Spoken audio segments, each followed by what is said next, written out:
Zee 24 तास, एक पाऊल पुढे.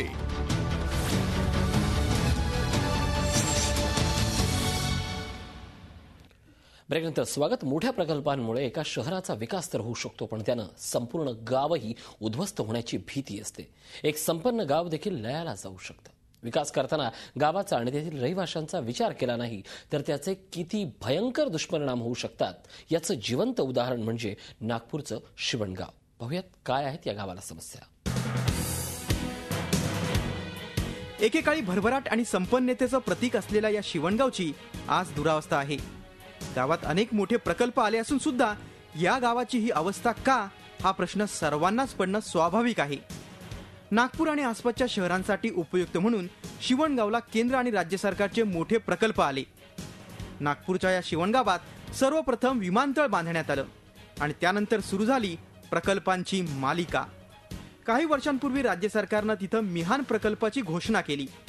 या प्रकल्पाकरिता जमिनीच्या अधिग्रहणाचं काम मोठ्या प्रमाणात सुरू झालं. याचा फटका शिवणगावासहित इतर नजीकच्या गावांना देखील बसला. जमिनीचं अधिग्रहण होताना त्याचा योग्य तो मोबदला मिळाला नाही आणि जो मिळाला तो उशिरानं. मिहान प्रकल्पाच्या अंतर्गत हे संपूर्ण गाव अधिग्रहित करण्यात आलं.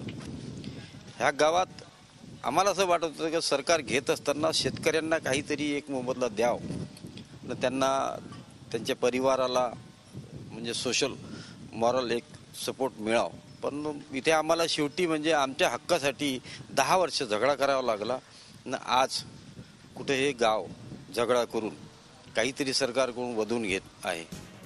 या प्रकल्पाकरिता जमिनीचं अधिग्रहण होताना येथील गावकऱ्यांच्या शेत जमिनीचं आणि घराचं अधिग्रहण झालं. हक्काचं शेत तर गेलंच, पण योग्य मोबदला मिळाला नाही. म्हणून पुढे करायचं काय, हा प्रश्न या 68 वर्षांच्या मधुगर खोब्रागडे सारख्या या गावातील अनेक शेतकऱ्यांना पडलाय. अनेक एकर शेत जमिनीचे मालक असलेले संपन्न शेतकरी आता त्याच गावात लहान उद्योग करून आपलं पोट भरतायत. योग्य मोबदला मिळावा याकरिता शिवणगावच्या नागरिकांनी अनेक वर्ष आंदोलन केलं. माझी शेती गेल्यानंतर माझ्या जमिनीचा मोबदला कमी भावात मिळाला आणि आता शेती जेव्हा वलती शेती माझी गेली, आज म्हणजे 12 एकरात माझं वलीच होतं. इलेक्ट्रिक पंप विहीर आहे आणि आता सगळं म्हणजे या कार्गोमध्ये गेलं. मी आंदोलन तर खूप पाहिले, पण या गावातलं पहिलं आंदोलन पाहिलं की महिलांनी मुंडन केलेलं आंदोलन, तरी सरकारला या गावाची दया आली नाही. व या गावातील सर्व पक्षीय नेते सुद्धा या गावात आलेले आहे. या गावात शिवसेना, राष्ट्रवादी, BJP, काँग्रेस व BSP याचे सुद्धा नेते इथं येऊन पोचले, तरी पण या गावात म्हणजे लोकांची समस्या काही पूर्ण झाली नाही. योग्य मोबदल्याकरिता आंदोलन करताना शिवणगावातील महिलांनी मुंडन आंदोलन देखील केलं. जमिनीच्या अधिग्रहणामुळे गेल्या अनेक वर्षात या गावातील अनेक घरं उद्ध्वस्त झाली. चांगल्या मोबदल्याच्या प्रतीक्षेत काहींनी आपला श्वास सोडला तर काहींनी आत्महत्या केली. या गावात आलेले प्रकल्प आपल्यावर लादले गेलेत, ही येथील गावकऱ्यांची तक्रार आहे. एकेकाळी गजबजलेलं हे गाव आज भकास आणि भयान झालंय. येथे मोठे प्रकल्प आले आणि त्याकरिता आपल्याला आपलं सर्व गमवावं लागलं, तरीही त्या प्रकल्पाच्या माध्यमानं स्थानिकांना रोजगार मिळण्याची देखील कुठलीच तरतूद केली नाही. त्यामुळे उच्च शिक्षितांच्या या गावात आज शिक्षणाची दुरावस्था आहे. आणि उदरनिर्वाहाचा दुसरा कोणताच साधन नाही आमच्याजवळ.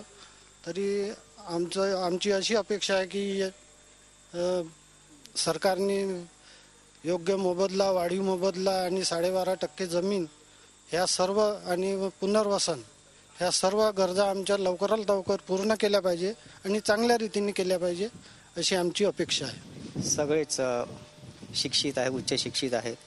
जेव्हापासून हे मिहान आलं आहे, कार्गो आला आहे, पण तेव्हापासून इथे अशी आश्वासने दिली आहेत की इथल्या लोकांना, शिक्षित लोकांना इथे आम्ही रोजगार देऊ, पण आजपर्यंत तसं काही झालेलं नाही आहे.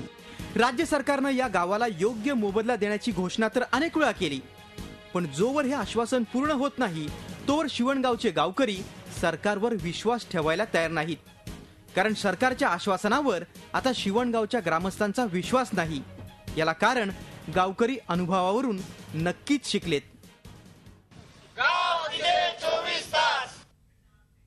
महाराष्ट्राच्या समस्या महाराष्ट्रासमोर आमचा विशेष उपक्रम बातमीपत्रात इथंच थांबूयात. पाहत राहा झी 24 तास, एक पाऊल पुढे.